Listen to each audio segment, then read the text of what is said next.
guys, welcome back to my channel. It's Splixa Gaming here, and today we are going to be reading some creepy pastas. Hello, I will be guest starring in my cousin's video. So guys, this is Dana, my cousin. And if we're playing games and stuff, she likes to be preferred as Miss Rose. No, I like to be preferred as Kitty Cat Girl. Usually Miss Rose. Anyways, we're gonna be listening to some creepy pastas, so let's just jump right into it. Oh, and don't forget about Lucy. Yes, this is Lucy. She will be in the background. So let's get started. I'm gonna put this thing on. Hey, at the end you should put some credits. Yeah, sure. Okay, let's get started. This is called Where Bad Kids Go. Author is Unknown Source Creepypasta. So let's get started. I must have been 6 or 7 when I lived in Lebanon. The country was ravaged by war at the time, and murders were common and frequent. We should take turns reading paragraphs. Okay, I remember during a particularly vicious era. Okay, why don't you just read this one? I remember. No. Okay, let's restart. I must have been 6 or 7 when I lived in Lebanon, I think. The country was ravaged by war at the time, and murders were common and frequent. I remember during a particularly vicious era when the bombings rarely stopped. I would stay at home, sitting in front of my television, watching a very, very strange show. It was a kids show that lasted about 30 minutes and contained strange and sinister images. To this day, I believe it was a thinly veiled attempt on the part of media to use scare tactics to keep kids in place, because the moral of every episode revolved around very uptight ideologies, stuff like bad kids stay up late, bad kids have their hands under covers when they sleep, and bad kids steal food from the fridge at night. First of all, here's something that I have to say about that paragraph thing.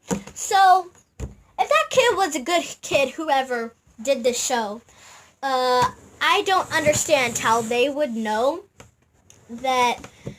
how bad kids act. If they were bad kids, sure, but that's in their opinion. So, really, no. And yes, I probably would be scared of that show too, and get me in place. I'm sure that's... I'm gonna take a nap. You read a few paragraphs, and then when I wake up, I'll read some paragraphs.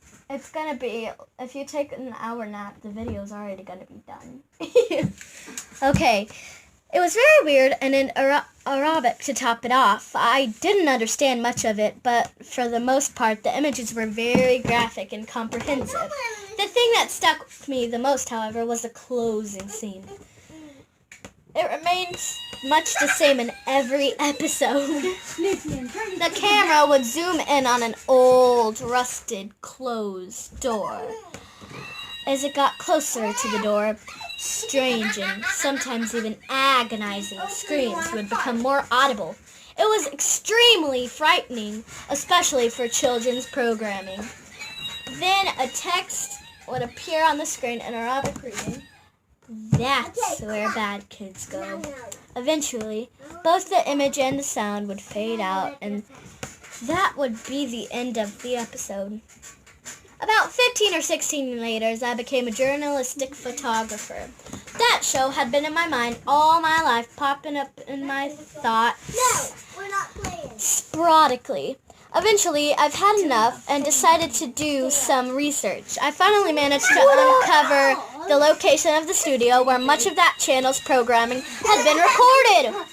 Upon further research and eventually traveling on site, I found it was now desolate and had been abandoned after the big war ending. Now stop, or I'm gonna get mommy. I entered the building with my camera. It was burnt out from the inside. Either a fire had broken out or someone had wanted to incinerate all of the wooden furniture. After a few hours of cautiously making my way into the studio and snapping pictures, I found an isolated out-of-the-way room. After frozen in the doorway for several long minutes, traces of blood, feces, and tiny bone fragments lay scattered across the floor. It was a small room and an extremely morbid scene. What truly frightened me, though, was what made me turn away and never want to come back was a bolted, caged microphone hanging from the ceiling in the middle of the room.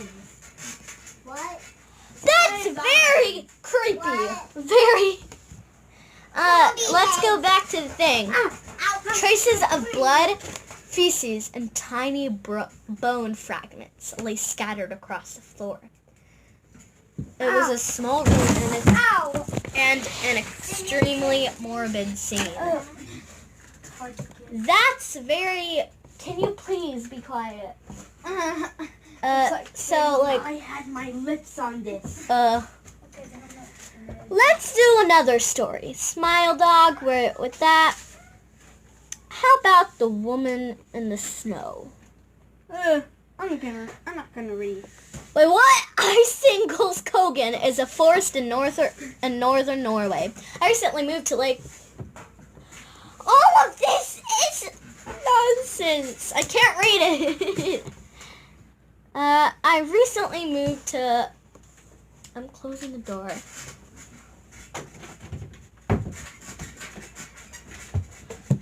Okay. I recently moved to Lake Lev for work. Even though it was January, I figured that since I was out in the wilderness that I might as well go out into the woods to explore a bit. There wasn't a whole lot to do in town. Besides, I'd heard the trails in Kogen were pretty nice. There were only a few blocks between my house and the edge of the woods anyway. I grabbed a bottle of water and a little bag of trail mix. I was going on a trail after all and headed out. It had snowed the day before. I guess snow is pretty common up here. Bye. It was pretty soft, powdery snow, the kind ski resorts prefer. It crunched loudly as I stepped on it. Despite the trail being covered up by the snow, I was pretty confident in my ability to keep track of the trail since the forest was somewhat dense and the opening where the trees were removed was pretty distinguishable. I wasn't worried about that. I wonder what they were worried about. So, maybe I'll have actually something to talk about at the end of this paragraph. It was still pretty early in the afternoon, about 1 p.m. I wasn't worried about the sun going down. Then again, I had only moved from Virginia fairly recently, so northern Norway might as well have been on a different planet in terms of climate and daylight. At least that's what I thought.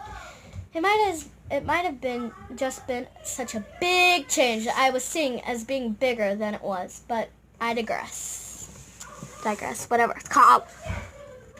Got nothing to talk about still. Let's go. After about half an hour, I wasn't terribly deep in the woods.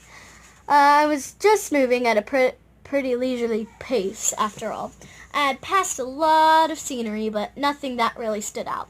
Just a lot of trees, a few of which had fallen. It was at this point that I realized something just surprised me a little. I wasn't alone in the woods.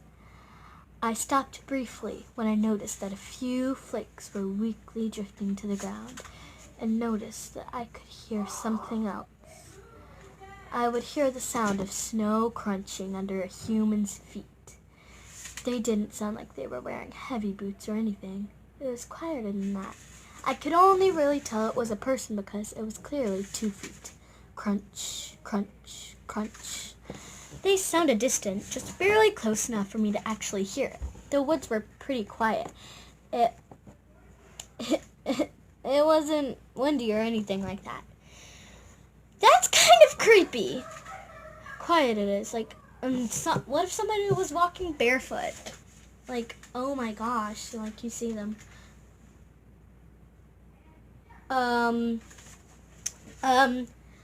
So I don't even know if, narrator of the story is... I don't know if the narrator of the story is a boy or a girl. So, that's when I saw her in the distance, a woman. Although my memory is shaky, I'd place her in the ballpark of about 50 yards away. I could just barely see her moving between the trees, drifting almost casually through the snow. Something struck me about her appearance, though. I had to get closer to know if I was right or not. So I pursued her. I didn't want to call her out yet. I began trying to hurry up. She didn't seem like she was moving very fast, but I was struggling to keep sight of her in the forest. Finally, I was about 10 yards away from her. I was now close enough to confirm what I thought I'd seen before. The woman was completely naked. It's snowing! It's snowing, okay? You can't walk naked in the snow. I figured this woman must need help. Yeah, why don't you go to a therapist? That she must have been on something or mentally ill. That's totally right. Nobody walks around and out in the snowy woods with no clothes on. This is like the perfect story. Excuse me, I piped up. She didn't acknowledge me. She must have been on some serious drugs. Excuse me, I repeated a bit louder this time. She kept walking, although when I said, her pace had slowed just a bit. I didn't mean to stare, considering the situation. But she really was gorgeous from what I saw of her. Without going into... Oh! What It's a up? boy then. She kept walking, although when I said that, her pace slowed down just a bit. I didn't mean to stare, considering the situation, but she was really gorgeous from what I saw of her. But without going into any lurid details, I'll just say her body and what I managed to see was near perfect. I shook off the distraction and began trying to approach her. I got to about 5 yards from her when she suddenly stopped. It was such a sudden thing that I stopped too. Excuse me, ma'am. Excuse me, ma'am, are you okay? I asked in the best Norwegian I could, and admittedly not very good. She stood motionless in the forest for a few seconds before quickly turning to me. I got a good look at her face now. She didn't seem particularly bothered by the cold. Her flowing blonde hair looked to have just been from a salon. Her body didn't seem to be reacting to the cold at all. No frostbite, no bluish tint, no shivering, and not even goosebumps. What really struck me about her was her eyes. Her eyes were an icy, cold-looking blue, almost gray. She had no particular expression, and despite having turned to me, she didn't seem to really notice that I was there. Face and body language didn't indicate that she was actually acknowledging me. She never looked directly at me. I figured that she must be on some serious drugs. She never looked directly at me. I think that she really... Oh, I stopped for a second or two to think what me... before remembering the current situation. So, yeah. Ma'am, are you alright? I repeated, no response. Look, I can call a hospital for you if you need me to. I offered. So, this is gonna have to be the end because I'm gonna have to do it in a few seconds. But I'm sorry. Have a nice day. And keep on watching my videos, I guess. So, boom. Bye.